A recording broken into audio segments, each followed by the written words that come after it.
হঠাৎ যদি দাঁতে ব্যথা শুরু হয়ে যায়, দিশেহারা হয়ে আমরা ওষুধের খোঁজ করি, কিন্তু কিছু উপায় জানা থাকলে কয়েক মিনিটের মধ্যেই দাঁত ব্যথার যন্ত্রণা থেকে মুক্তি পাওয়া যাবে। চলুন জেনে রাখি সেই সব জাদুকরি টোটকা। 1. 2টি লবঙ্গ থেতো করে কয়েক ফোঁটা অলিভ অয়েলের সঙ্গে মিশিয়ে দাঁতে লাগান, অথবা 2টি লবঙ্গ চিবিয়ে ব্যথার স্থানে জিভ দিয়ে চেপে রাখুন। 2. 1 কোয়া রসুন থেতলে নিয়ে অল্প একটু লবণ মিশিয়ে দাঁতে লাগান, বেশি যন্ত্রণা হলে 1 কোয়া রসুন চিবিয়ে খান। 3. লবণের সঙ্গে গোলমরিচ মিশিয়ে পেস্ট তৈরি করুন, দাঁতে লাগিয়ে রাখুন কয়েক মিনিট, ব্যথা কমে গেলেও কয়েকদিন এটা করুন। 4.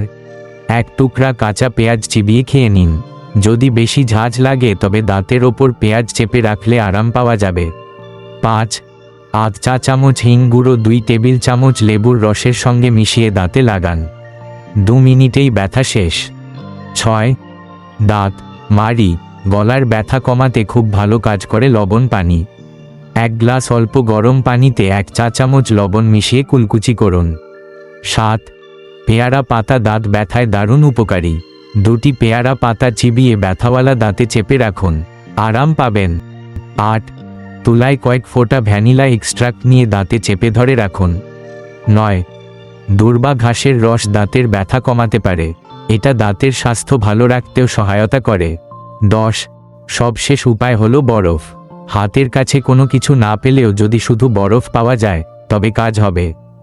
1 টুকরা বরফ তুলা বা কাপড়ে মুড়ে দাঁতে চেপে রাখুন, ব্যথা কমতে থাকবে।